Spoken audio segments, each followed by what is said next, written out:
Welcome to another edition of Inside the Headset. New Palestine High School head football coach Kyle Ralph. I am special teams coordinator, wide receiver coach Wes Anderson. Coach, we're going to talk about the second half of the 2018 semi-state game today against Michigan City. We've got just a couple of drives to go here to get to half.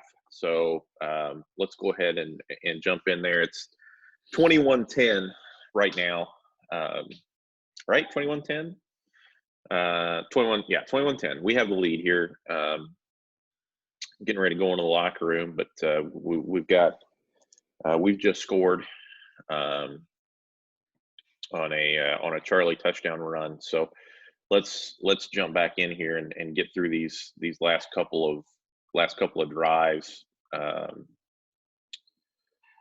to get to the half here. So we kick off and get a touchback here. So they're going to come back on offense now, down 21-10.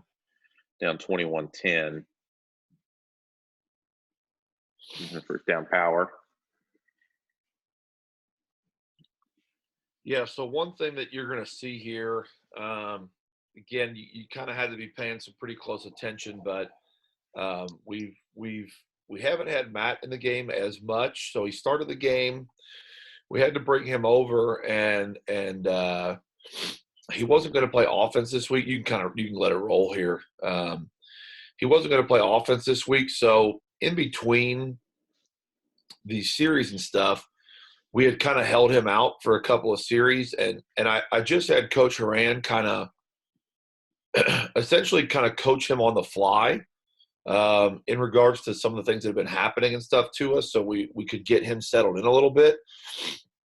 You're going to see us play a much better game now in the front three, and we kind of get to our optimal lineup. So you're going to see Austin Keel, who was a 3-time first-team All-State player for us. He's going to now go into nose guard and do a really great job against their double teams and stuff, which is going to be a huge asset against teams that run power. So he's going to do a great job in there. And then that's a good example right there. Yeah. And then Matt's going to really settle in after a couple of those coaching points with John Haran, our defensive line coach. After he gets some coaching points and stuff from John on the sidelines, and we really start playing a lot better up front. We also are going to make a change here.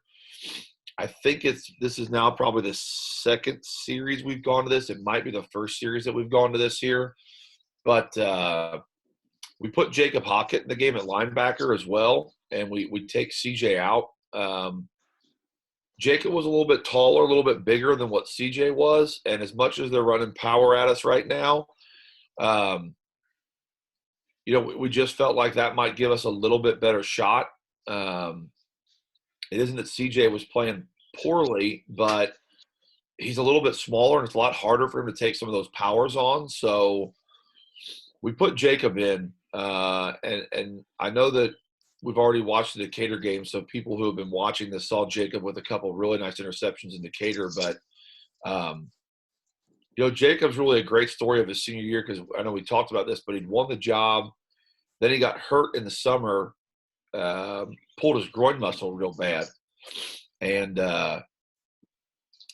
really had to rehab that for, my gosh, probably 2/3 of the season.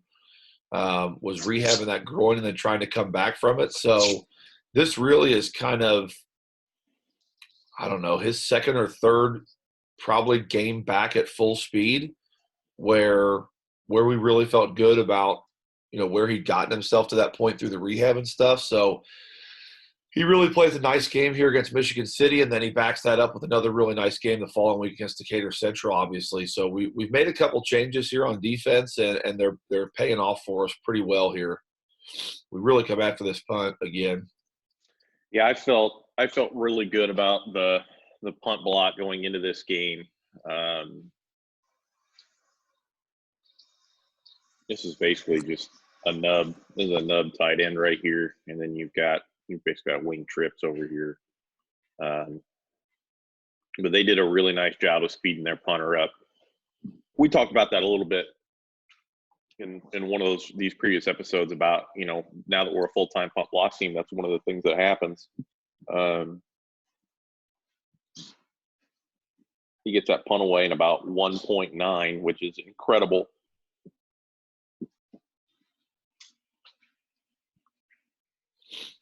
So we're going to come back out. This will be our last drive of the first half here.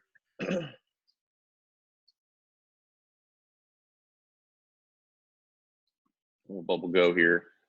Yep, this one's pretty well covered. We kind of go back to the well again here because it's been really good. Zach should just throw the bubble here. That's the primary read on this, and we've hit them on a couple of those big hitters, so they back away, and he throws the ball into essentially 3/2 coverage, and we should just throw the bubble for what would be an easy pickup there. We just get another mess here in the middle. There's just so many bodies.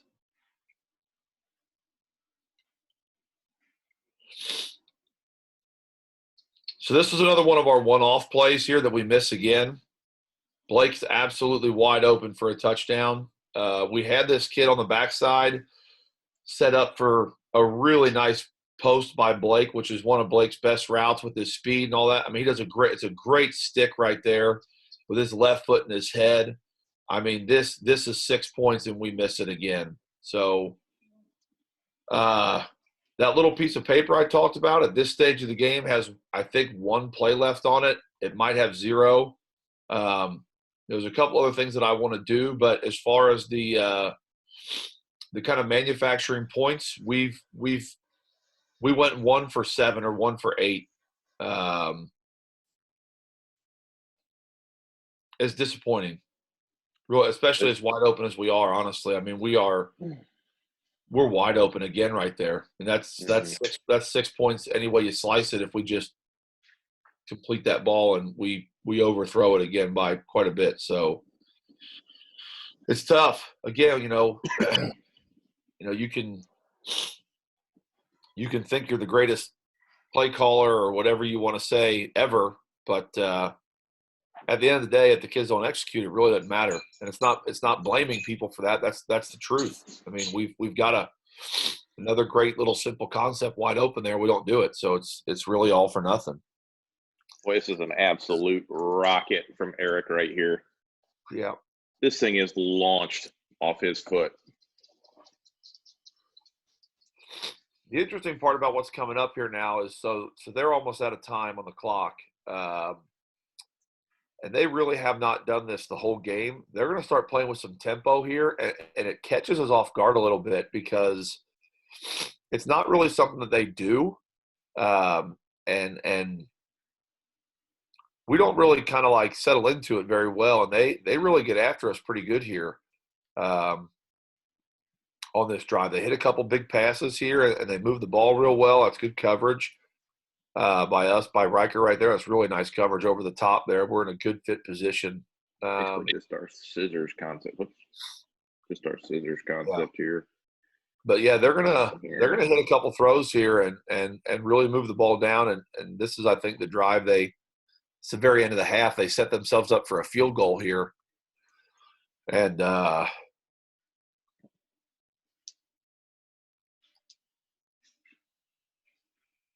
a little bit. Really a little bit of a tense moment. This guy, Lyric, reverses field. We've got him dead to rights, and he reverses field and gets 10 yards. That kid was a great player. I should have looked up. I should have looked up where he went in between these sessions that we've done, because I really would like to know. Because I'll tell you what, somebody got something pretty spectacular out of that deal. Screen out here.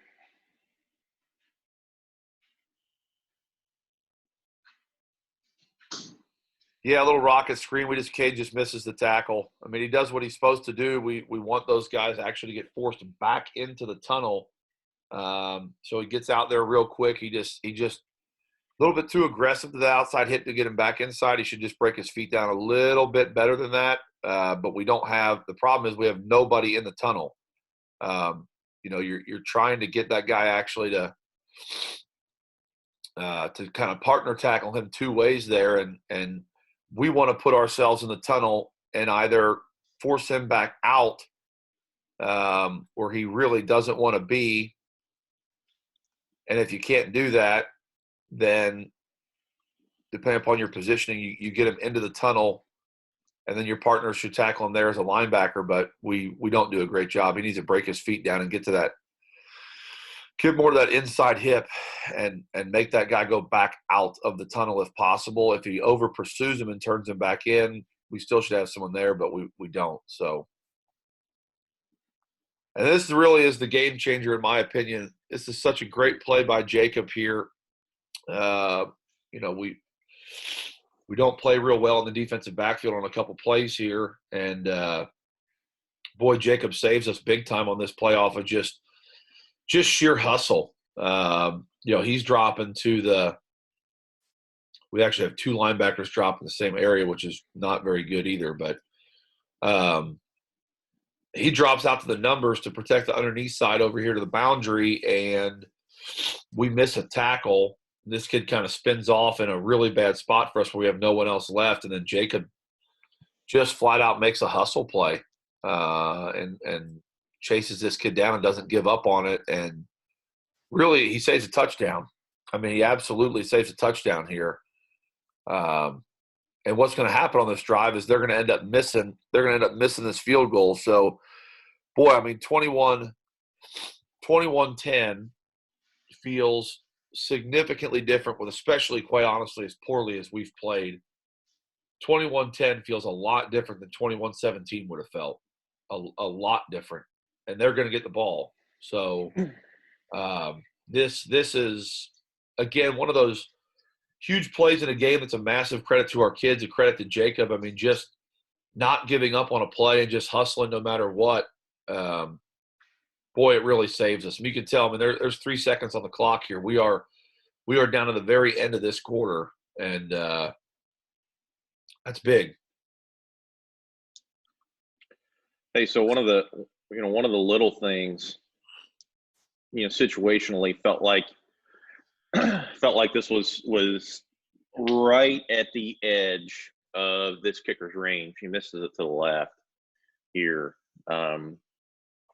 But one of the things that happens, you kind of almost adjust your block on the fly here, where you can see both of us down here are trying to make sure that we aren't blocking this and that we are covering the eligible guys. That's the tailback right there. Yeah, you definitely don't want that happening. There's the big tight end. This is one of the receivers. This is the starting quarterback. So you can see me here. I'm trying to get Hook's attention. Cover number 2, please. Okay. Probably bring the block from this way if we were bringing it at all. Let's see what we do here.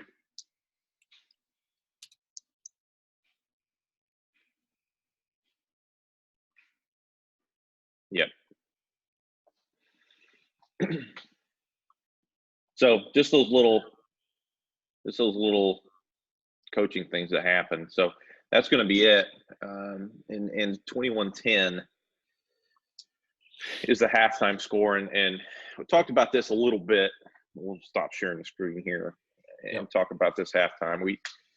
I said I didn't think 17 was going to be enough. I had to score wrong when we talked about this the other day. But my point remains the same. I didn't think 21 was going to be enough. We made them punt once.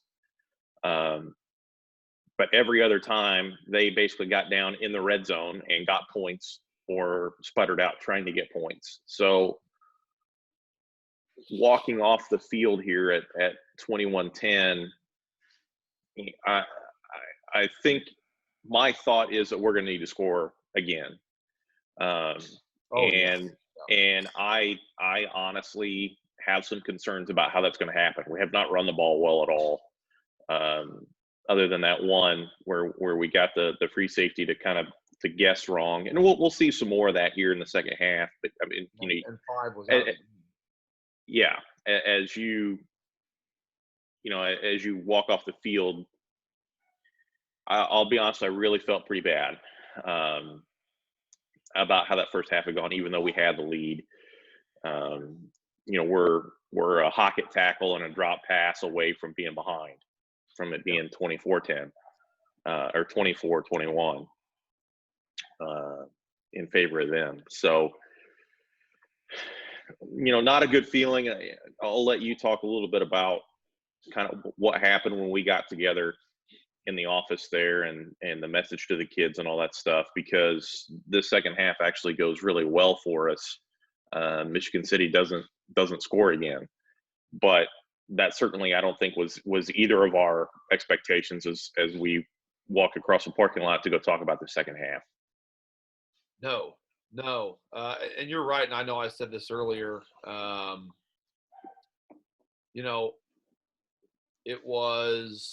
It was really, really, really difficult to kind of, like you said, see where we're going to get any points from at this point. As I kind of walked across, like I said, that paper I had in my pocket, I mean, at this stage, it's tapped out. It's hard when you think that in a game like this, I had felt like we had, bunches of points in our back pocket to use whenever we needed them. And I'm talking about 35 to 42 points, and they're gone now. We got 7. Yeah, we got 7 of them. And that was really difficult, especially as a coordinator, to know that I have already exhausted essentially my best shots. And from the best shots we had for the game, we got 7 points out of it. And the other things that we've been doing, the more common things that we've been doing, are netting us absolutely nothing. And now it's like, okay, well, honestly, like, where do we go from here? Because we're not playing well, we're not executing well at all. Like I said, a couple of the players are just really, when we got into the locker room then too, it was even more so confirmed that it wasn't the field. A couple of the players were just flat out in kind of zombie mode. They were just, really for the first time ever, just a little bit shell shocked at well, quite frankly, how poorly we had played. And so there were a couple of things going on in my head here, which normally is probably not how I operate in these situations at times, but I just felt like with where we were, and then you got to evaluate kind of what the individuals need, and then evaluate as well what the team needs. I think that's a coordinator and a head coaching thing there. I really didn't just, and we don't cuss at our kids and stuff like that. We don't do that. But we're tough on them. But we don't cuss at them and belittle them and all that stuff like that. But right now was truthfully not the time to just really lay into people and get on them a little bit and try to get a competitive response from some of these guys. I just didn't think that would help. I just thought it would drive some of them more into a shell. And some of that is you got to know what certain kids need. And what they respond to. So you've got to know the individuals. So I kind of had the assistants talk to their position groups and stuff like that initially first. And I mean, kind of do like a little status report and just see where their kids were at mentally. And then kind of report back to me, they were going to fix a couple things anyway. Report back to me with what they had thought. And then we talked in the coach's office there. And a lot of it, I mean, really just revolved essentially around offensively. I mean, we had played so bad and missed so many opportunities. And I just pretty much had told the staff, look, here's the deal. All those things that we practiced that were pretty much the gimmies, we've blown all of them. They're done. I've got really no more left to go at this stage. And they've made some good adjustments to some of our newer plays. And so we're going to make some adjustments off of those things here in a second to try to manufacture more big plays because we're going to need them. So we're going to throw like essentially like a fake H crack Y pop off of our quarterback lead stuff, which is going to come out here in a second. That we almost blow that one too. But that's going to get us some cheap yards to help us move the ball. The big thing that I will say about all this, and something that, you know, this game is in my 6th year, and I was a little bit disappointed in myself because when I came in at the half, you know, one of my major philosophies as an offensive coordinator is simplicity and execution, and inside of that general philosophy is a very important but very kind of small little package there of your best players are what are going to win you games. And to me, that is something I've never really lost sight of. And I think as mad as I was at just the general lack of execution that we just displayed in the first half, lack of mental toughness, leadership, all those things that really had made us great to this point, that I'm going to go challenge the kids on here shortly.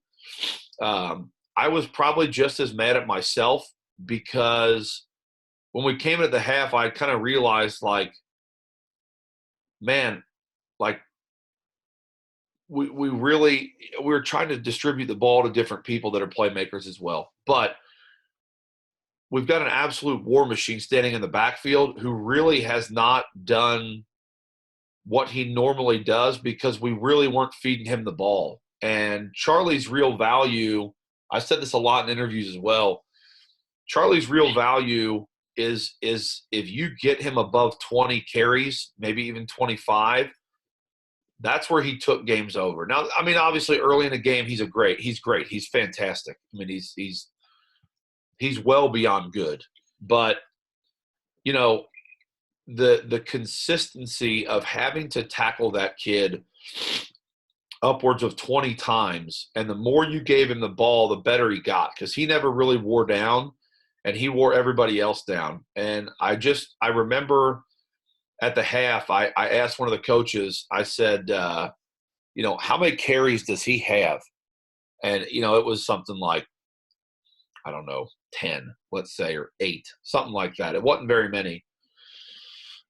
I had gotten a little bit lost in trying to manufacture points to get us out of that hole mentally, that I had kind of lost sight of one of our general objectives, which is, you know, stick to what got us there. And that was giving Charlie the ball and letting the offensive line just kind of grind and do work. And so I was upset with myself. And again, I think that's an important part about being a coordinator is, you know, in my opinion, this was probably one of the best game plans I've ever laid out. I put a lot of tape study into essentially saying, guys, we've got 42 points on the board whenever we feel like having them, you know. Well, guess what? That didn't work.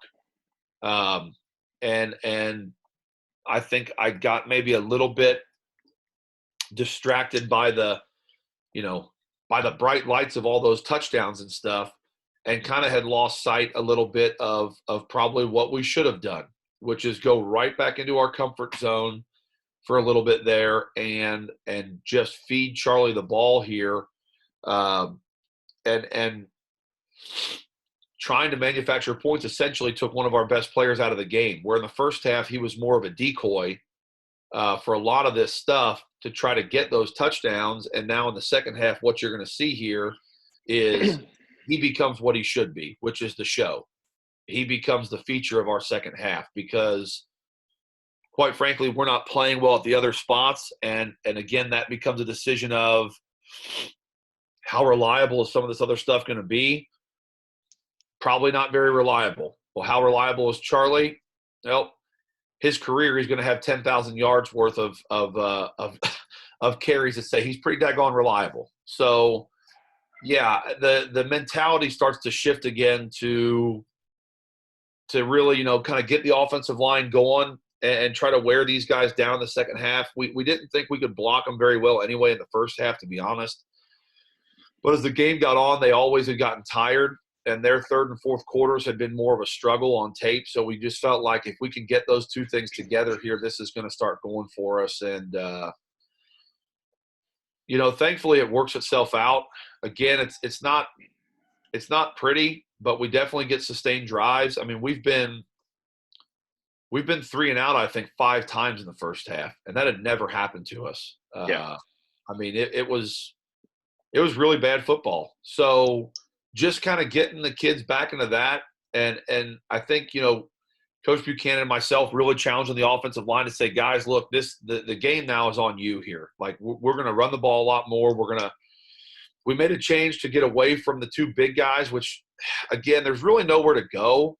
But you're going to see us run outside zone more than inside zone this half. I was gonna ask you about that because I know that's coming, and I don't think that we called quarterback zone a couple times, but I don't think we called regular outside zone at all in the first half. No. So we did. I think we did it once, and it was a good play for us. But again, it wasn't part of our plan because like what are you going to do?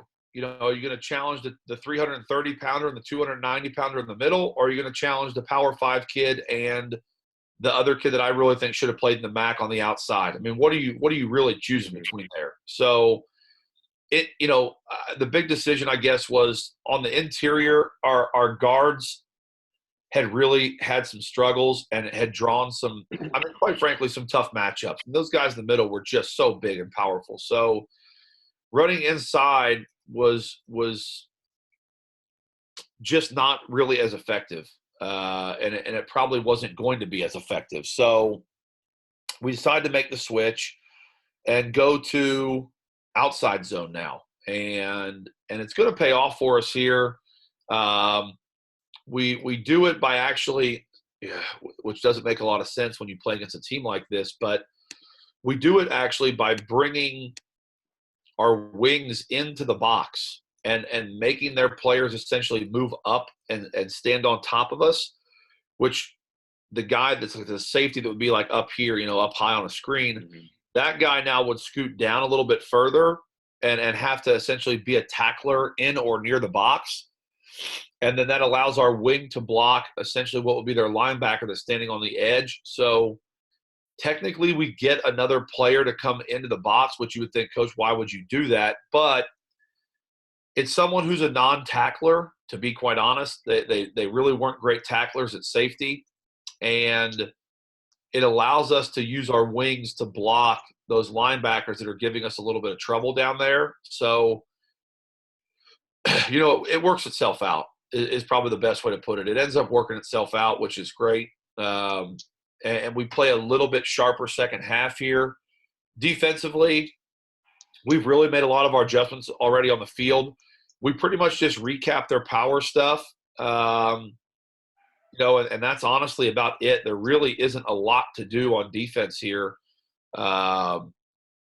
They've settled in and played a little bit better football. So, continuously talk about the defensive backs having to keep moving, staying on top of coverages. They again really haven't hit us on much intermediate stuff. They've gotten the ball into the middle of the field, which has been surprising. So we're going to talk about a little bit more of kind of rerouting those kids and not giving them open access to the middle of the field. Again, they're a good staff. I think they probably had realized that we really weren't covering the middle of the field at all. So like the one play I just referenced, our 2 linebackers, normally one will drop into the middle. They both dropped like into the same area on the hash, which isn't great, but we're not protecting the middle of the field at all, and they're throwing it there. So just kind of talk a little bit more with those guys about just a little bit different style of reroute and not give them open access into the middle because they're obviously hitting it. Other than that, no real adjustments on defense, honestly. We've settled in and played pretty well. The combination of Matt, Austin, and Kyle is proving to be really hard for them to move the football against, which we thought it would. And those, I'll tell you what, those 3 guys, especially considering 2 of them aren't going to come off the field here, but those 3 guys on defense especially, boy, they really win this half in a major way. Our DBs play well too, but those 3 guys up front are so critical to the second half shutout that we pitch against these guys here. They just play a really good football game. So, yeah, I mean, probably not as intense of a halftime as a lot of people would expect. It's just it wasn't what we needed. My big fear is that a major challenge like that would have forced a couple of these guys in the state they were in to just go into their shell and never come back. And that wasn't going to be productive or help us at all. So a slightly different approach. I honestly, I can't say that it really worked all that great. But it at least kept us into the game in some of those spots and allowed us to get out of here with a win. But this was, I mean, you can speak to it as well. Probably one of the more unique situations I think that we've ever had to encounter where, again, we've never really had any of our players or anything like that just seemed like this, I guess, timid or uncertain, lacking confidence as we're getting right now. So it was a little bit of uncharted waters for us as a coaching staff as well. I don't know. You can probably speak to some of that as well then as an assistant, but that's pretty much where my head was at in all this, which is a lot of stuff, but it really didn't take all that long. I mean, all that stuff I just said really only took about 5 to 7 minutes total. Mm-hmm. Yeah. I mean, I think in talking to my kids in the locker room, frustration, I think was kind of the primary feeling in there. That they knew we left 28 or 35 out there, and my guys, the receivers, are the guys that are running the routes. They're the guys that are open, and I think they knew probably better than anybody exactly how badly we missed some of those opportunities. So there's a little bit of flush it, forget it, let's move on, can't change that, let's focus on playing the second half. And we really honestly don't throw the ball a ton here in the second half. Do a little bit, but not with the volume that we had in the first half. And I think our receivers settle in. They block really, really well in the second half, in my opinion. Yeah. So much so, this is one of the games. I mean, it's a semi-state. A lot of coaches around the state are watching where, we get off the field and I've got several text messages or tweets or whatever about how great of a job our wide receivers did blocking, which to me is one of the ultimate compliments about the quality of the work ethic of our kids, how well they block downfield. And there are a ton of examples of it, but this game in particular, down the stretch, you're going to see us really out physical them on the perimeter. And I think that's a really good indicator of, where our receivers are mentally. I mean, because it's something we take pride in, but when your attitude goes downhill and you're frustrated and it's really easy to not block. And I think if you really watch our defensive backs play against other teams, once that frustration starts to mount, you see those other teams' receivers start to just not block.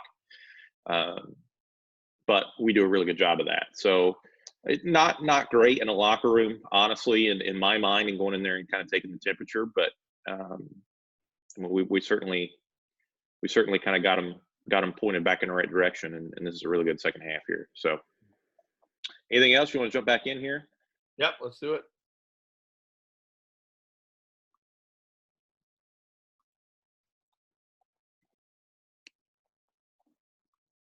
I asked you about this a little bit up front.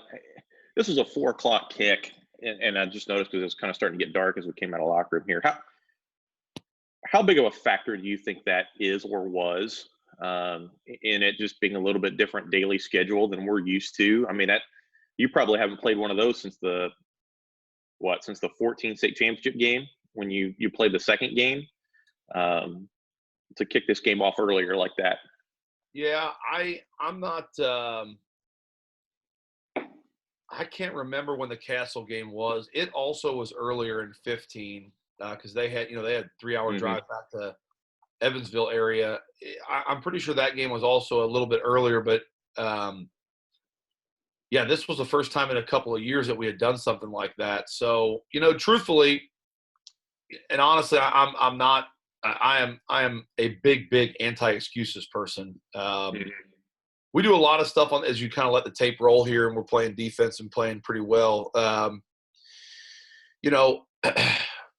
We do a lot of stuff on these game days and things to keep the kids in some semblance of routine. So like on these type of days where we play a later game or whatever, we'll bring the kids in the morning, wake them up. We'll do our kind of like a warm up and stretch routine, get their blood pumping, get the central nervous system going a little bit, and make sure they're awake so they're not sleeping until afternoon or something like that, and then send them home. They want to go home and go take a nap again, I guess, fine. But truthfully, this environment should have been harder on Michigan City than it was on us. I mean, they were the ones that had to, probably get up pretty early, get on a bus, probably take a couple of stops, maybe have a walk through, whatever they did. I don't know what their schedule was that day, but, as tough as a breaking of a routine can be, this was harder on them than us. They've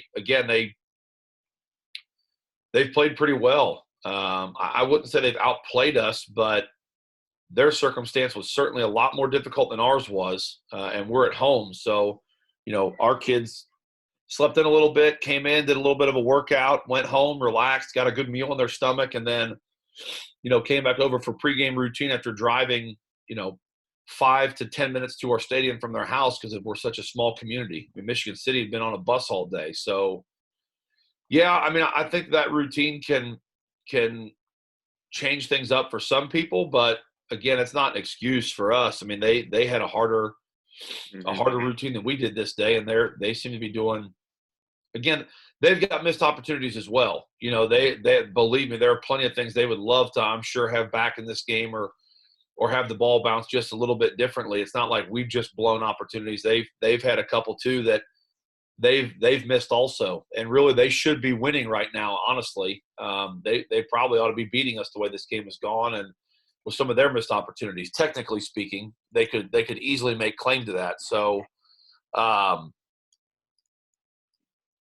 I think it does have a small impact, but again, it should have been a lot worse on them than it was on us, in my opinion. Nice play off the tip here by Brody. Yeah. This is a big momentum shift in our favor right here. Yep, great hustle play. We get really good coverage on this one. Again, we're kind of hammering these guys on these levels. You can see this one guy kind of run off inside, and then they essentially do a little version of mesh, just a little bit, those of you that have been watching this, if you've watched us run mesh where our two crossers are on a much tighter level and lower on the field. This is just a different version of a mesh route. There's about 8 million ways to run that play. Some people would probably call this Y cross or something, or maybe a climb route on the backside, like X climb or something like that. But there's about 9 million ways to run mesh, and this is essentially one of them here. And we do a really good job, again, of protecting the middle of the field. We get a tip ball and a great hustle play by Brody, who dives and gets us an interception here. So that was big. Now we're going to come out here. This is kind of our one surprise of the second half. And I called this play right out of the gate for 2 reasons. One, I'm trying, right? Yeah, I'm trying to get some confidence built back up. And then 2, this is a formation that we've run quite a bit in this game, and it had been pretty successful for us, especially on the quarterback zone version, not so much the ISO version, but the quarterback zone version. So we're going to essentially get that play that I'm talking about set up. Mm-hmm. And this is the look for it. So, again, I want to give them some of the eye candy here so that their players see this formation again and it's fresh in their head. Now, again, I'm not 100% sure what we're doing here. Charlie does we get a really nice crack block. All Zach has to do is follow Charlie, and we probably score a touchdown on play 1. He breaks this off and goes inside, and we get 2 yards out of it. We've got 6 points on the perimeter here. But he goes inside, and we get 1.5 yards. So it is what it is. But at least we ran the play. We got to see the play. So I gave him the eye candy. We come right back. And then this is kind of the little bit of one-off that we had from this then that we put in. So this is kind of going to be the crack H-pop here where he just fakes the crack and runs the seam. We actually almost missed this one too. We throw it essentially the wrong way and don't lead Colby up the field, and Colby adjusts to this ball really, really well. Probably thank God Colby's a great baseball player here because he kind of does the old outfielder hip flip, where all of a sudden, oh, God, I misjudged that ball. I'm going to have to flip my hip and run the other way on it, or, the wind blows the baseball some other direction in the outfield. We actually kind of do that drill with DBs every once in a while because it's a nice drill to work on your hip flexibility and opening that hip up, or a recovery drill. But Colby does a really good job of adjusting that ball in the air because we don't make a good throw, and we end up catching that one, which is huge because, well, I'm going to tell you right now, if Colby wouldn't have adjusted to that throw and we're sitting there at 3rd and 8, we're not in a good spot. It would have, quite frankly, it would have probably deflated the entire team. Just honestly, I think the air would have come out of the balloon if we would have gone 3 and out here again, in my opinion. A little out and up down here. Again, we'll kind of get pressure. We choke it down. I don't think we've had this, if memory serves. I think that kid stayed over the top of Blake on that. Yeah, it was solid coverage.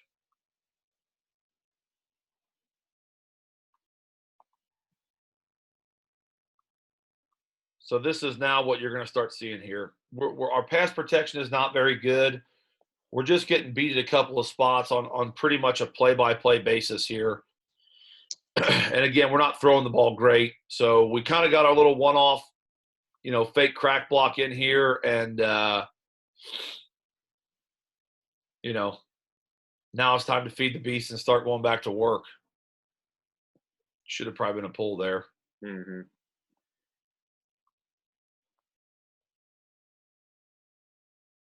You can see the push we're getting up front now is a lot better. Like I said, there should have been another pull, but their 3rd and 4th quarters were a struggle, if they even played in them.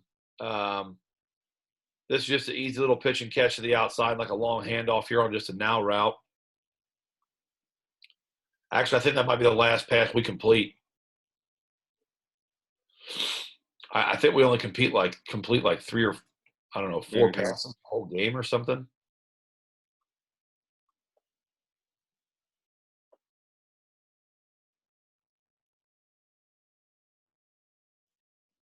Quarterback zone. Yep. It's a quarterback inside zone there. One of our routine plays. There it is again. You can see us, though. I mean, we're definitely getting a little bit better push here. Things are starting to improve on the offensive line where we want them to, and we're going to need it bad. From here, we're getting – from this part of the field where they've got to stay away from us a little bit, we're getting a good push, and then we finally squirt one out. Kind of the same thing as the first one. Yeah, we get him to guess this way. There's a really good kind of bubble on this where we get a really nice push out of these guys, and it kind of makes that little crater in their defense there, and just good blocking up front. Honestly, on this drive outside the pass protection has been rough, but the run blocking on this drive definitely was kind of an uplifting feel of like, all right, if we can just keep that going, we're going to be just fine here. And again, like if Colby doesn't adjust that ball in the air and catch that, and we don't get 6 points off of this drive, I really do think this game is different. Coming out, interception, solid drive, 6 points on the board, 28-10. I really felt like, okay, we're starting to get to the number that they probably can't reach if we can play well on defense here. 21 wasn't going to get it done. I think 28 in a 3-possession game, I thought 28 would get the job done. So I do feel better about that internally because I really felt like if we can keep playing better on defense, which we'd shown we could do in the late first half and that opening drive, I thought we would be fine. Big play here on the kickoff. Mm-hmm.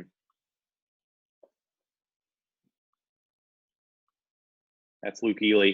And we've talked about our hitman. He's one of them. And again, kind of by alignment here, we've talked a little bit about double wedge. The easiest way to beat double wedge is to get through it before they set it, and we do.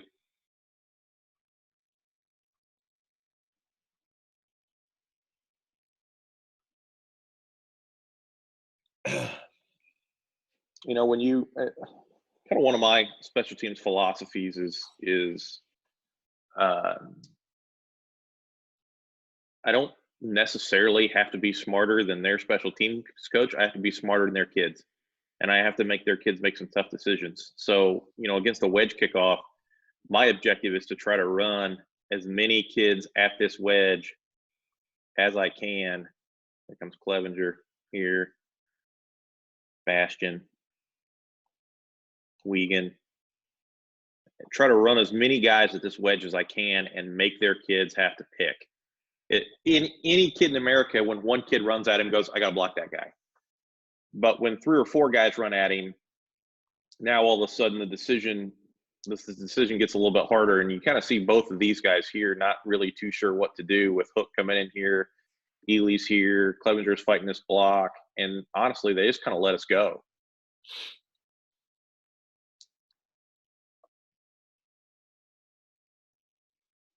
That's huge. Another thing too that we really haven't actually discussed a whole lot of, honestly, is plays like this.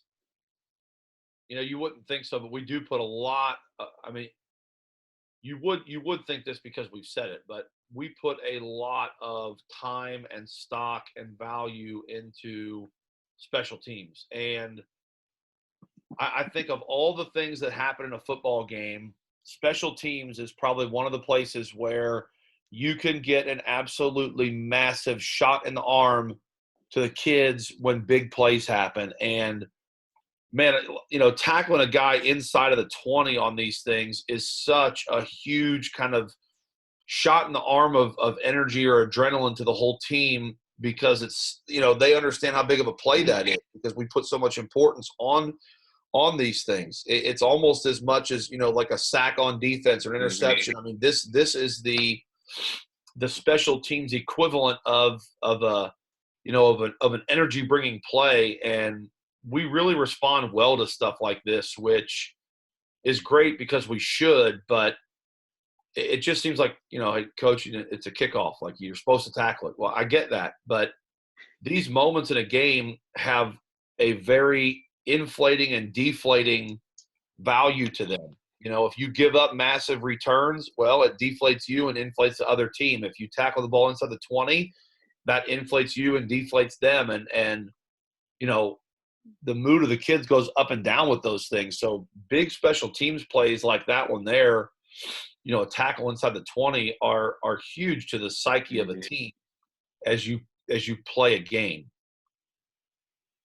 Big quarterback scramble here. Yeah, kind of a design quarterback. Basically, it's our quarterback zone that ends up kind of hitting the front side A.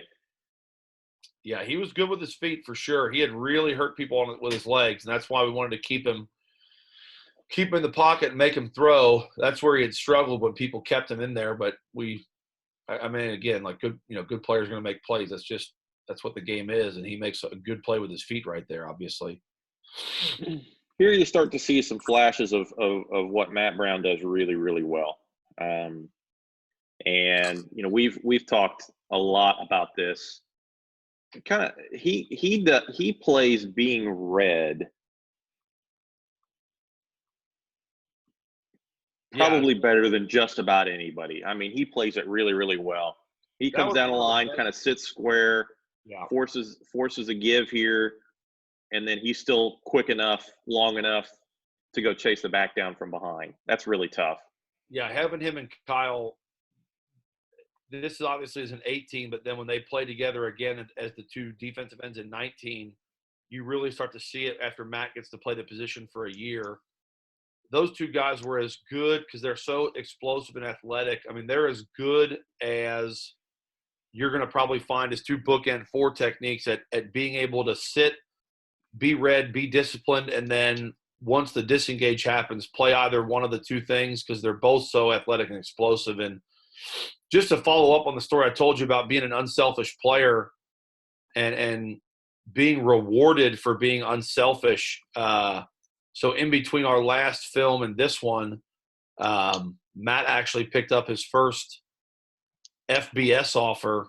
Air Force offered him in the last couple of days here. So, I mean, again, you're talking about a kid that was finding his way on the field as a young player and just trying to fill whatever, niche we had to get himself on the field as super talented. And I offer him the possibility of playing defensive end and taking him off the offensive side of the football, and he doesn't bat an eye at it and really attacks that opportunity. Mm-hmm. And, you fast forward a year and that kid's going to have his college. He's got multiple FCS offers, but now he's going to have his college paid for by an FBS school, and a really good one at that in Air Force, if he chooses to do so. I mean, I think he's going to get a lot more offers out there, but it's just a great story about how unselfishness led this kid to free college tuition, which is awesome. So Another good play by Matt right there. great play. Yeah, great scrape down the line of scrimmage here. The thing about this too is I know his stance looks a little bit weird and wonky and all kinds of stuff, but he had played defensive line in his life for essentially 3 days leading up to this game. So he got so good so quick, and then obviously with a year and an offseason and stuff, boy, really turned it on then as a junior this past year, and him and Kyle together were such a great pair. So, yeah, he has a great ball game here.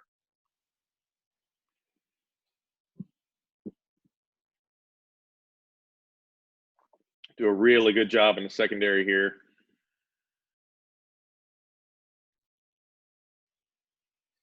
Yeah, this kid gets the edge on us again. He's fast now. Yeah, he can move. We should have had him off the field here, but we don't. Kyle just hesitates and pokes his head in just a little bit too much, and that kid takes advantage of it. If he kept his head on the outside, I think this is a sack. He just pokes his head in a little bit and loses leverage here. Really nice job. We're swarming to the ball here. We're playing really strong defense, honestly, overall. It's a really great play on the perimeter here. We get a shot at him here with our linebacker first, and we kind of get blocked / stiff armed, and then Maxon comes up, makes a really nice tackle for loss from the edge.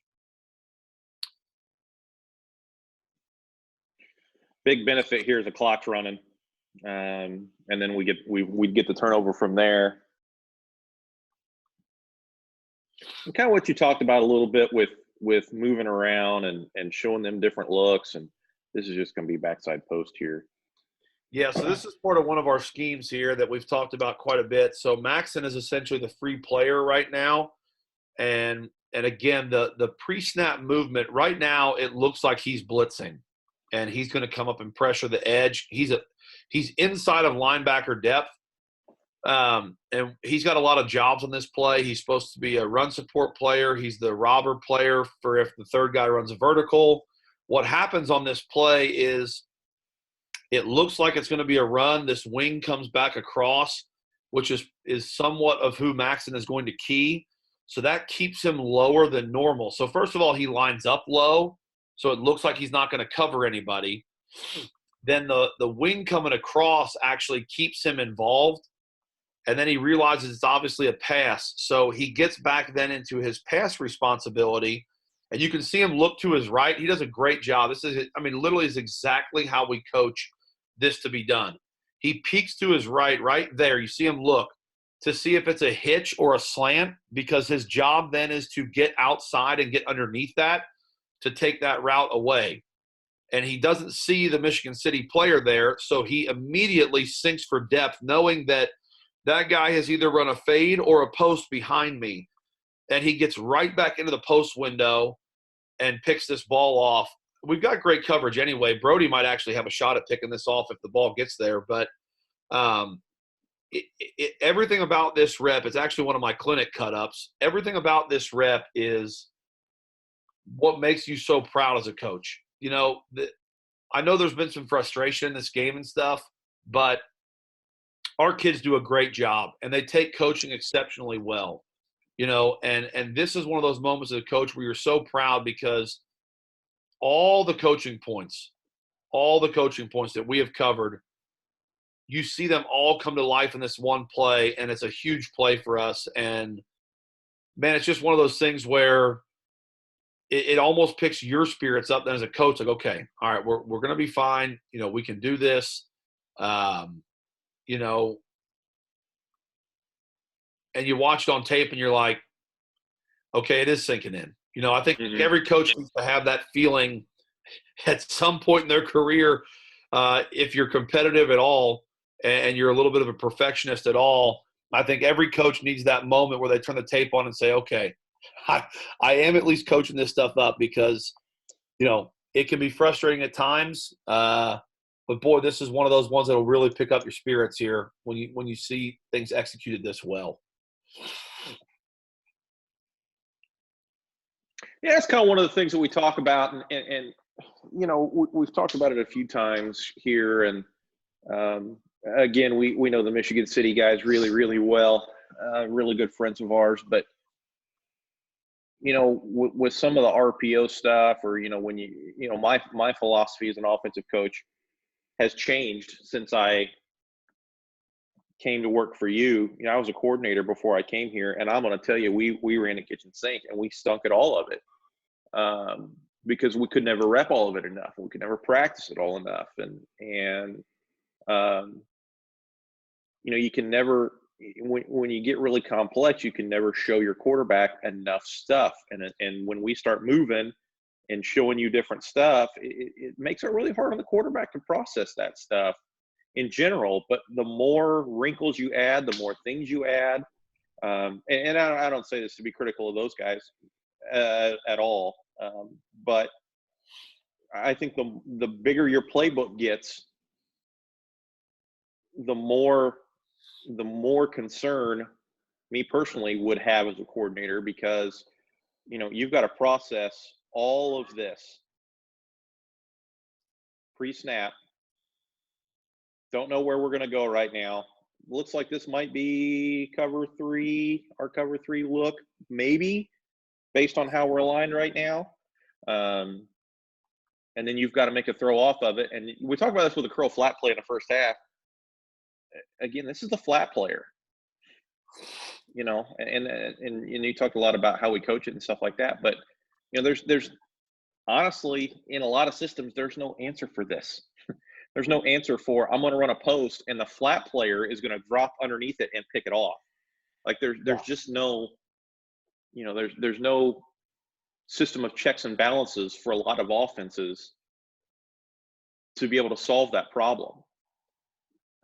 In my opinion, I don't know what you think about that, or if you want to expound on that at all. No, the big thing, and I talked to the staff about this because it's one of our general offensive philosophies as well. But I've talked about this at clinics pretty extensively as well, and I think you kind of hit all around it there. The big thing is, you know, for me, you know, do you want to be above average, below average at a whole bunch of stuff, or do you want to be excellent at a couple of things? And my philosophy is very much on the side of, we're going to try to be absolutely excellent at a couple of things. And in my opinion, that's what wins football games. And it's well, I would say it's proven to be pretty true based on our track record as of right now, but that's kind of where we lie. And we don't do a ton of stuff, but we try to do a couple of things exceptionally well. and force you to be better at stopping them than we are at running them. That's just kind of where we are. So, yeah, I know you just threw the line there. Again, if Zach just takes – and we had talked to him at halftime about hitting this thing wide. If Zach just follows Charlie again, we probably have 6 points here. And what makes this one even worse is we don't score on this drive. But right now, if you slow-mo this, all he's got to do is go in between. I think that's Jacob right there and Charlie, and we literally have one of the easiest – I mean, well, there have been a lot this game. But we talked at halftime about stretching them outside and stop going up the middle as much against them on these plays. We don't want to do that on these plays that are designed to stretch them, and he cuts it up inside again, and we get nothing out of it. I mean, this should be a touchdown, for sure a touchdown. All he's got to do is run around Charlie, and this is worth 6 points here, and we don't do it. There's no I'm a little frustrated on the sideline, by the way. Well, yeah, I was just ready to point that out. There's no like, temper tantrums or throwing stuff or, like there's no like physical emotion here. But I'm going to tell you what, the three amigos right here, you, me, Coach Buchanan, probably all know that we just pulled another touchdown off the board right there. Yeah. Like, and I think I always think it's funny when people I think behind us that don't understand like the emotion and the just the extreme mental focus that happens in a game. And this is tempers flaring right here. I honestly, we're really upset. Yeah. And I can tell. Like I said from a couple of games ago, the big thing is, and I part of my coaching the coaches is what I'm going to say here too. Because I learned this the hard way. Everyone's always looking to you, and there would be some kids who wouldn't realize how frustrating this play is because we still got yards out of it, and so they would feel positive because we got positive yards. And if I throw like a temper tantrum on the sideline because we just blew another touchdown by not taking coaching or not executing, well, then they're going to see that and think, oh, God, that was another bad play by us. Like, oh, no, like what, how many bad plays are we going to make, or are we ever going to, make good plays or coaches upset now. Like, you just got to take everything in stride, and you've got to stay as even keel. There's obviously a couple missed opportunities where you kind of do the old hop up and down a little bit and like put the hands on the knees and take a deep breath and okay, here we go, next play, let's move forward. But in the play in, play out stuff, the more that you allow that emotion to creep up and occasionally kind of explode on you, the worse it can actually be. So you just got to stay really even keeled. B-gap run through here. Yeah, we miss a blocking assignment. Noah makes a huge mistake here and doesn't fan out. This actually was one of the things we had practiced a ton this week, a ton, and really had done well against this front, and we don't execute now. So here's 2 plays in a row where we've got a lack of execution. We had practiced this specific double walk-up look. I mean a ton. And we don't get it done here. We have a great hole for Charlie to run through, too. A huge hole.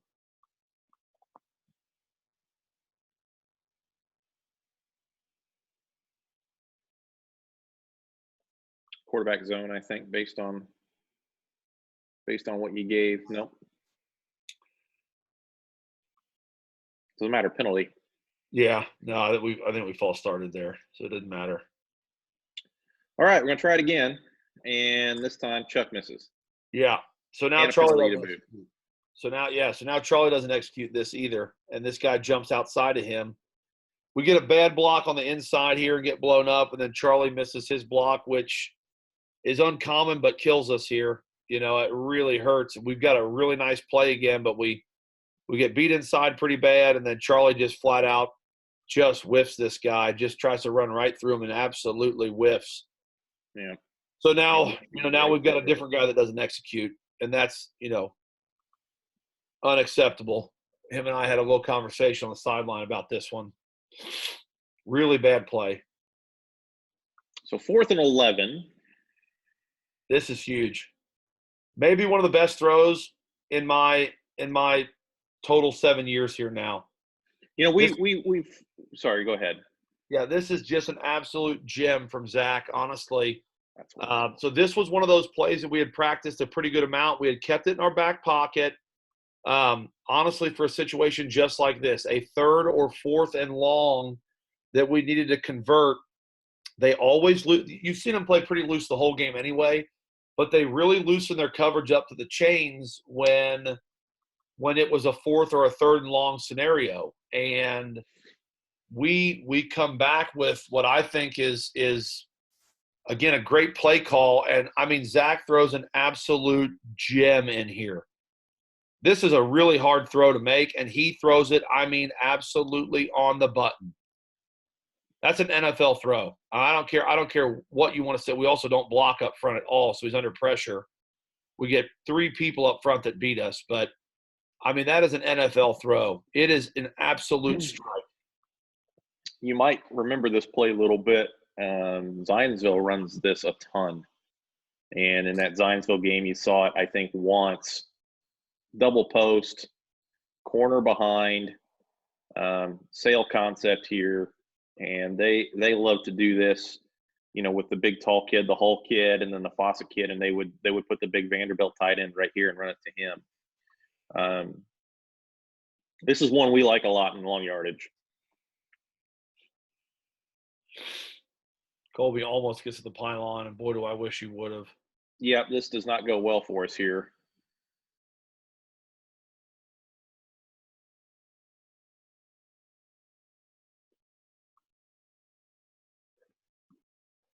I mean, there have been a couple times over the years, 1st and goal at the 1 has not gone well for us. This is one. A-gap run through, not what you want. That's the free safety. That's the hurt kid.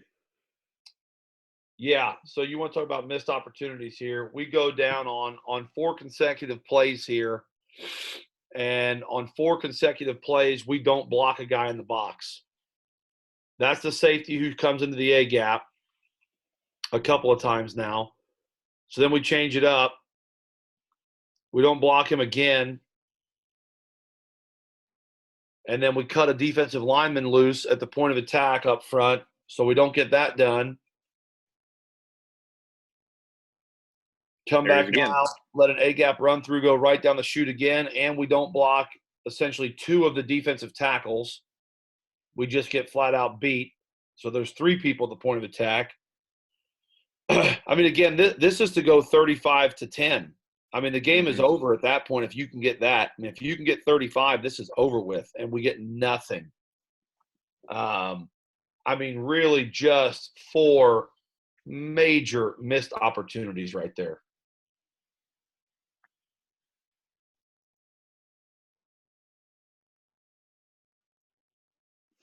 Really good job making that power bounce.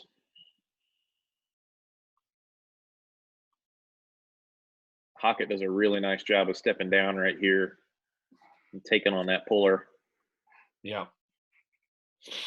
We're flattening these things out, which is great. And this is right on the edge of safety here, boy. We're close.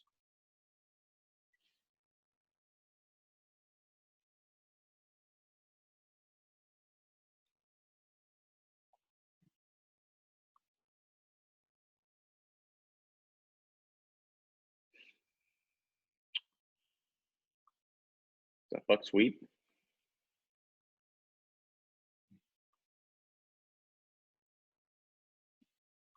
Kind of wing sidecar here. That's the big D lineman right there. That's 5.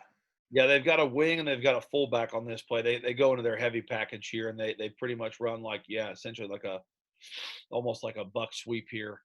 Boy, and there's Matt Brown right in the puller's hip pocket.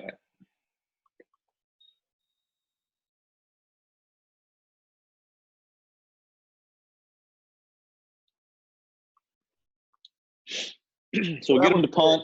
Obviously, that was huge. We kind of take the wind out of our sails there with a really, really bad executed inside the 5 deal, and then the defense comes right back out and just lifts us right back up again with a great series there. That was huge. Boundary hitch here. We'd run by this kid enough. We kind of got him to back away a little bit. He's playing at about 8 yards here. I forgot that this third quarter was long. I thought that earlier pass was the last one we completed this quarter, but I forgot these two were both in the third as well. And here we go to the fourth. There it is. I was going to say it had to be close. Yeah. Quarterback zone for a first down.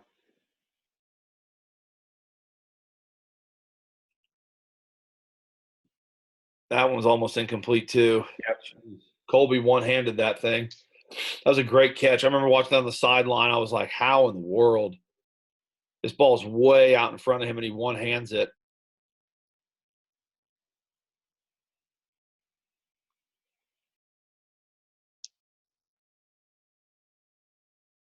Back to that ISO look we showed. Really nice push from the guys early in front here, and a great lead block by Charlie. Again, outside of that, whatever in the world we just did down there on the goal line a second ago that I'd like to forget even happened. Our push in this second half has been really solid, really solid.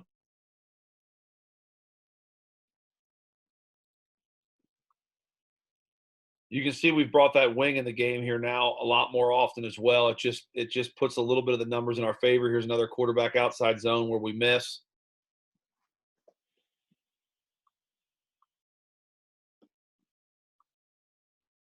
That's the extra hat here that we bring in. Like I mentioned earlier, that's the extra hat we bring into the box. We just Kyle gets off his block there, and we lose that.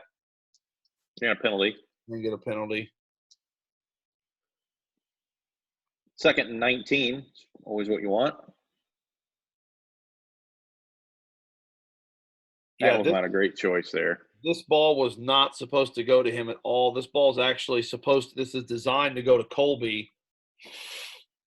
Colby gets the one-on-one matchup and actually wins on this guy, and then we make a really bad choice and throw the ball to for those of you that are continuing to try to learn, this is essentially verts here, 4 verticals, and the route that Kate is going to run is supposed to clear the picture up in 2 different ways.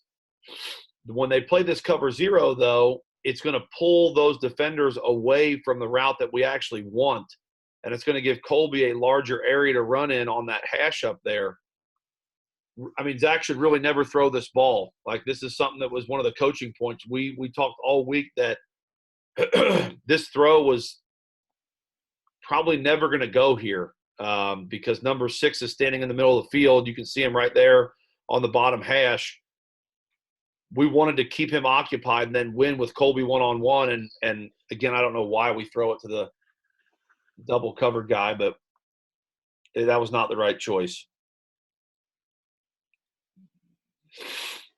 Then we overthrow another touchdown. Well, we kind of had it coming or going here. This is bubble scissors. Yeah. Bubble. Again, we're just taking advantage of their, just the lack of discipline with their eyes in cover 0 here, and we missed 7 more. And then our switch here. Like I said, kind of had this one coming or going. You could have thrown this one to Blake or to. Part of this was 6 actually blitzed. I mean, 6 actually blitzed, and we got him away from all that stuff. Yep. And then we win on this one. We don't throw it to the open. I mean, both of them are wide open, but then we overthrow it again. That's how I felt. Oh, this is going to be awesome. This is going to be great. We'll just yep. Yeah.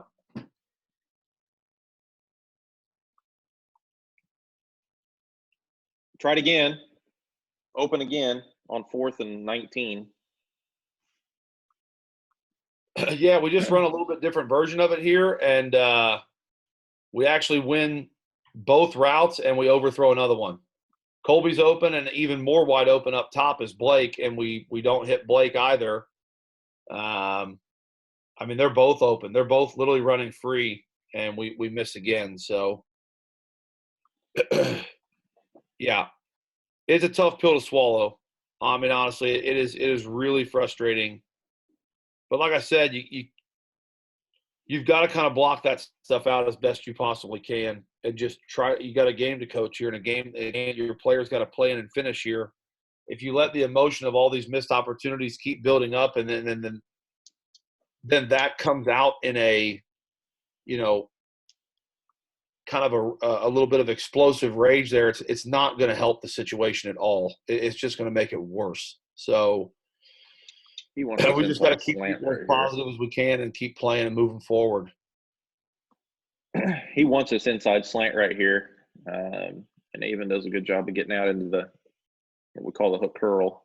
Yeah, really good job of passing through this guy. It's really nice by our linebackers here. It's really well done.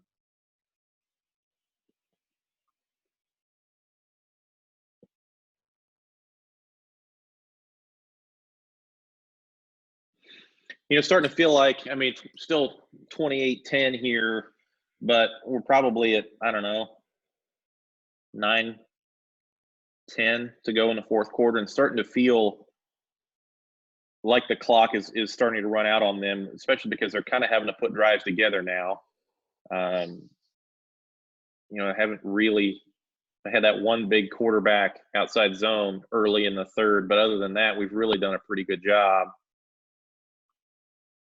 Yeah, I mean, they had those two early nice drives on us there, and outside of that, they really have not been able to do a lot. They get plays like this. They're getting a couple Just that are flood. they're getting a couple that are 8-10. But I think one thing that happened with them as this game wore on that was huge for us is when they went down by 3 scores, they stopped giving the ball to Lyric as much because they weren't going to be able to get 3 touchdowns out of that. Now that he's going to run routes and stuff, but being able to get ahead of these guys in a position they really hadn't been in much in the season, it really took him out of their plan. And that was big for us because that kid was dangerous. Whereas we've given the ball to Charlie more in the second half, in this fourth quarter, we're just going to keep feeding it to him. Them going down by 3 scores kind of took him out of their game plan because they weren't going to be able to run the ball and control the clock as much. They needed points fast, and they weren't getting them in the running game and hadn't been for a while. So they probably had to change that part of their plan quite a bit. Boy, Hook delivers a shot here. Yeah. We actually make a little coverage bust at the top of this too. This guy gets loose on us here. We get a little bit fortunate. I think it's a Wolverine call, or is this just Ohio? No, it's Wolverine.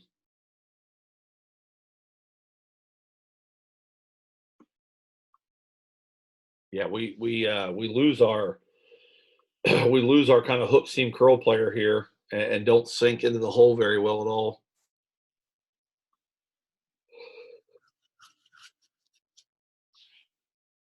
Our linebacker should open and drop. He comes back down to cover this route, and he should not do that.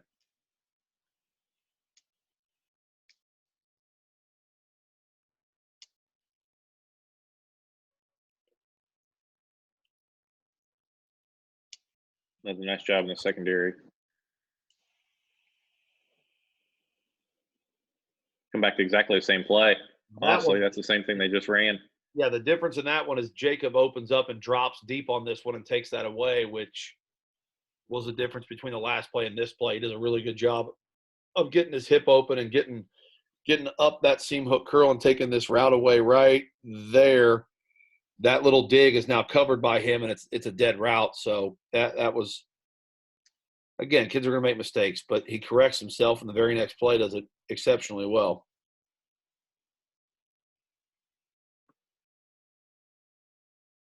We're putting good pressure on. We're keeping him in front of us relatively well also. He was a good scrambler, though.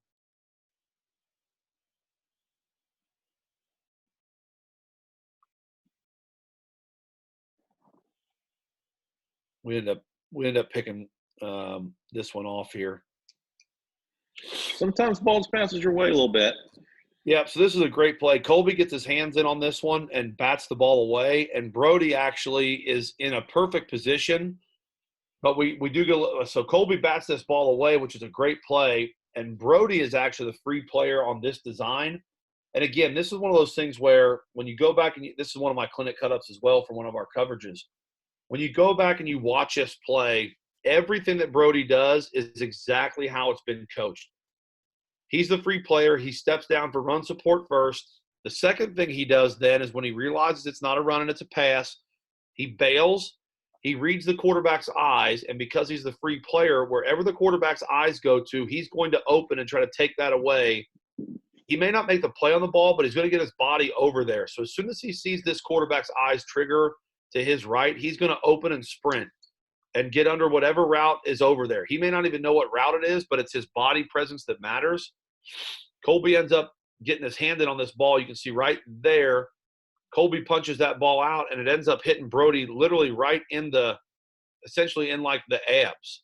And is it a little bit of luck? Sure it is. I mean, there's a decent amount of – but this doesn't happen if Brody is not taking the coaching. You know, this is just such an exceptional play by him, and luck factors into it, but he's also in the right place at the right time and makes a great play.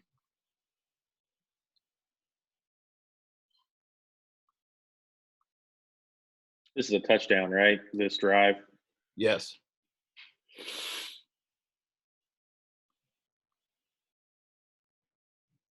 We get a Try big the run. ISO on first down. Here comes quarterback zone. We finally get it how we wanted it here, and Zach gets outside. We get a good block from Chuck, and this is what we've been waiting for. Finally get one. We've run this play in this game like 8 times and haven't done it right once, whether it was a lack of execution or following the blocks or a lack of blocking. Everything finally comes together here, and we get a huge one and rip one off and get us out of our own red zone here. Talk about this a little bit, a couple other times, but this is really tough. Eric is thinking this ball's going, if anything, is going to be over here, and he's pushing this kid, and he has no idea that Zach's going to reverse field behind him, and we lose this block here. I can't be mad at him for that. I mean, he's trying to take away kind of the worst case scenario there. He's going to get a holding penalty here in a second. Eric is. Yeah. We split one here right down the pipe. Charlie gets a big run. This is really well blocked on the inside. This actually is one of my clinic cut-ups as well. We get one of the pressures we practice, this double B gap plug. And, the hard part about this, like I said, is you're going to have a lot of negative plays against this, but you're going to – if you can just get the edges for a zone team against this, it only takes one crease, and we get a really great block out of Cotterman here, and he gets the edge on this big kid and cuts him off, and boy, that ball hits right down the backside A gap here, and Charlie has a great burst through the hole and good blocking downfield, and we outrun to the pylon for a huge touchdown. It's a big, big play, and this is going to pretty much end it at this point. I mean, this PAT is huge now. Because you get yourself to 25. So this is kind of one of those moments where, I'm glued to what's going on this PAT. And we screwed up. As this one goes through, though, there is a huge sense of relief, though, because you've now just made it a 4-possession game, and there really isn't enough time left for them to get 4 out of it. And we actually do this wrong. But I talked a little bit about operation time. Here's where good operation time helps you. We basically get a run through right outside Cade, inside Luke right here. But we get the ball away so fast that it doesn't even matter. That's what you like. I mean, you don't like screwing it up, but the fact that you can get the ball out so quickly that your mistake doesn't matter is really nice.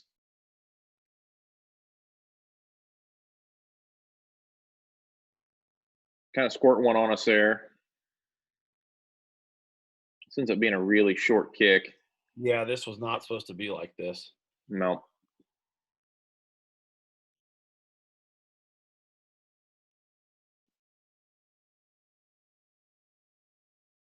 They're starting to press it a little bit here. Really nice coverage on the top end here, one-on-one.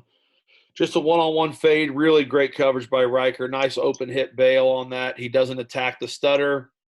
Puts the tricep on the body and just walls him out of bounds. That's really great technique up top.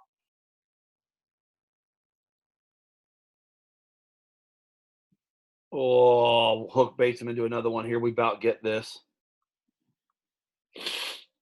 This is the flood again. Kind of. It's a variant thereof. It's a different levels concept to the outside. Mm-hmm. Again, Hook doesn't attack the flat player. That's where we wanted to throw the ball anyway. So then he sinks and this kid makes a bad throw to the top side levels part of it, and Hook about baits him into another one here. It's a really nice play.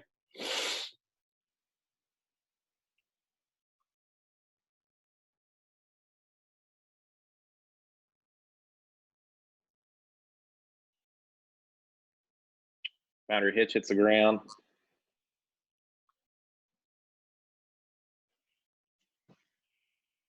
So this to me was honestly kind of the white flag a little bit, honestly. 35-10. I mean, it's 4 minutes to go. But to get a punt is huge. Yeah, for those people that asked about like the fielding punts, like that was one of the scenarios where when we went out there, there's like 3 minutes to go in the game. We're up by 25 points. We're going to the state championship the next week. Under no circumstance am I going to have Colby field this punt.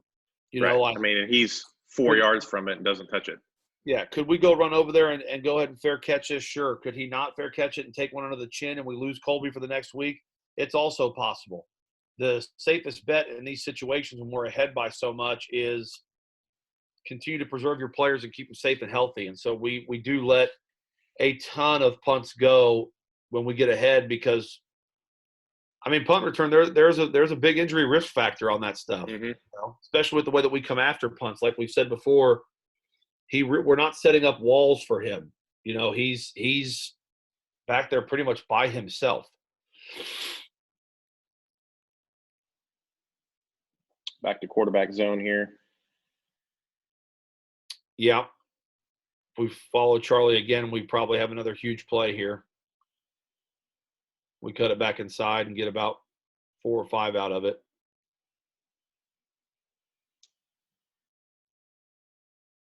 This is actually outside zone. It doesn't look like it, but this is actually outside zone that Charlie makes a really nice cut, sticks this thing inside, but this is actually outside zone. Again, we get a nice edge here in the front side A gap, and he puts outside zone in the front side A, which is really a great run. Really good job by the offensive line here. We got really nice blocks across the board. And that's the penalty on Radabush right there, I think.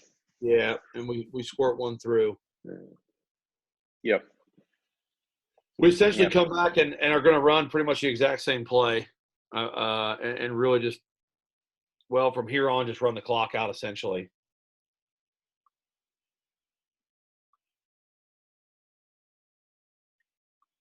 Trying to jump there. This actually is a clinic cut up for me as well. It's about as well as outside zone has ever been blocked since I've been here. Really good run. Get up the sideline. Eric's a little bit because he just got the penalty, so he kind of stays off that one. If he got that block aggressively like he had been, that's probably a touchdown. We're not trying to score here. We're just trying to run the clock out, but he kind of hesitates because he just got a penalty, and so this one he doesn't really block as well. And again, we're not score, but here's what you're talking about. I mean, we are reached. We're reached. Cade has him reached. I mean, we've just got everybody hooked in here. Yeah, it's about as well as it's ever been blocked.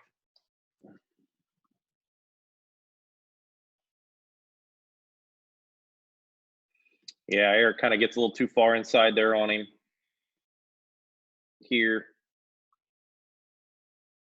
And he just got called for clipping. So that I understand his timidness. I told him I just wish he'd be more aggressive and just block him straight up instead of going in there and trying to get him hooked. Yeah.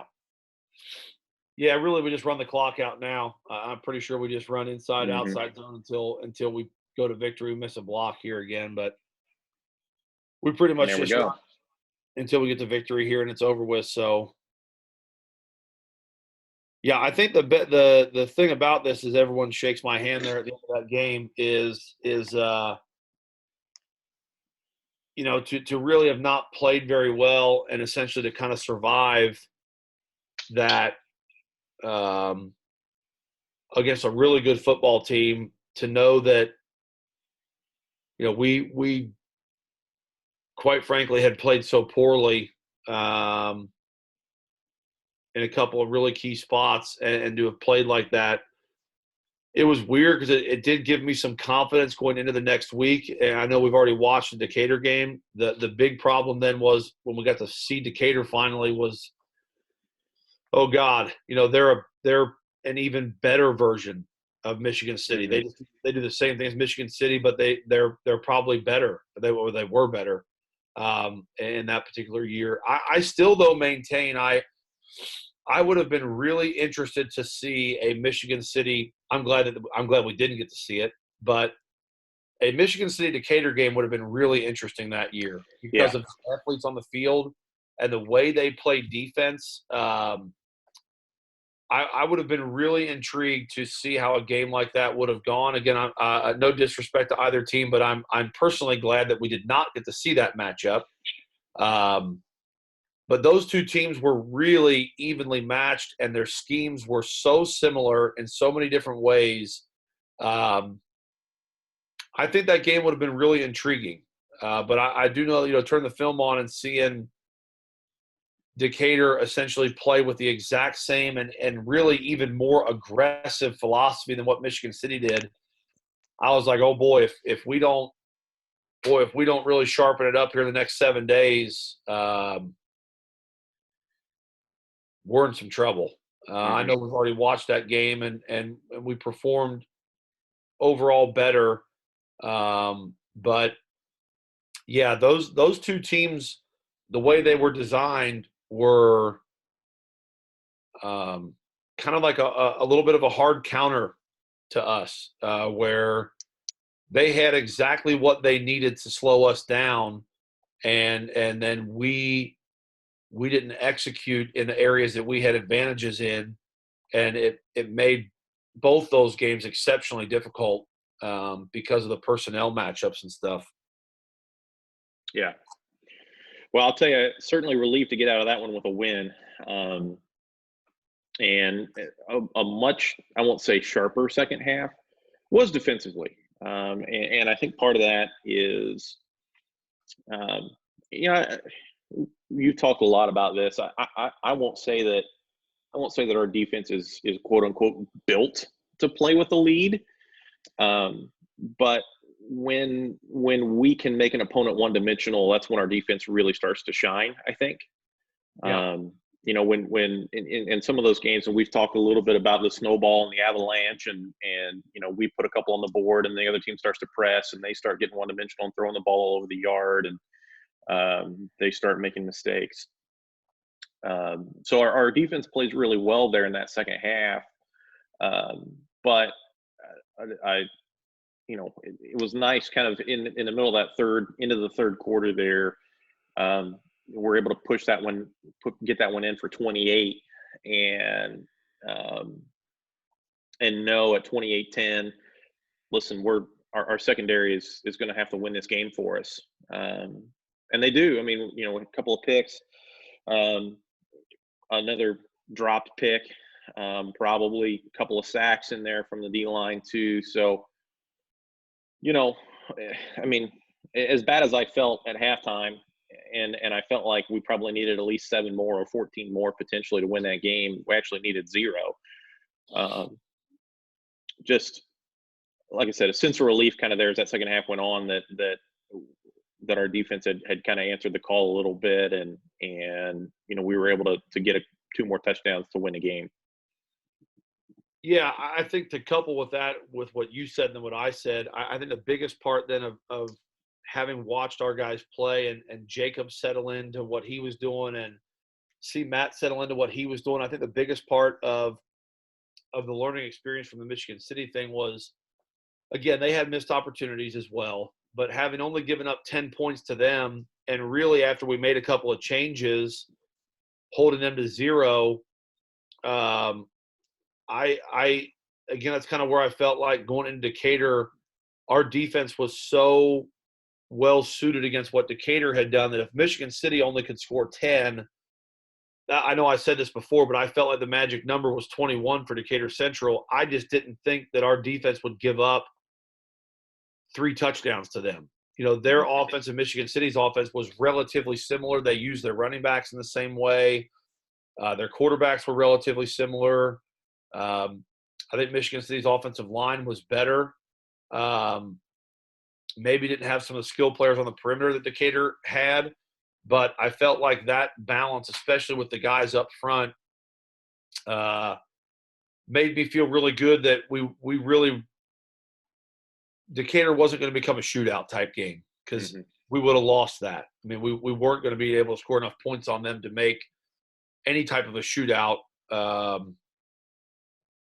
viable for us as far as getting a win. So, yeah, coming out of that Michigan City game, the couple personnel changes we had made, I really felt like those were going to be big for us in that Decatur game, because again, my eval was if we could hold Michigan City to 10, I just didn't think that Decatur was going to be able to score on us to be able to stay with us if we could execute on offense. So there was some confidence in that. Yeah, I would agree with that statement. All right, well, we'll start a new game tomorrow. I believe it will be your turn. On the list that I've had requested, I've got 14 Columbus East, 15 Snyder, 18 Center Grove, 18 Harrison, 19 Franklin. Obviously, we can go off that list if we choose, but any of those particularly interest you? I know I've had a couple for the Center Grove game. I've had a couple for the East 14 game, but you weren't here for that one, so you'd have to go at least take a peek at that. We'll do 18 Center Grove and wrap the week up on. We'll go Wednesday, Thursday, 18 Center Grove, and then maybe wrap around. Then next Monday we'll hit the 14 Columbus East game, which will give you a little bit of time to at least watch it, maybe. So yeah, we'll jump back to 18 Center Grove then. Okay, all right. Well, Coach, appreciate it as always. Appreciate the questions we get from everybody, and if you have some, send them over. If you have a request, send it over. And Coach, we'll plan on seeing you tomorrow. Sounds good.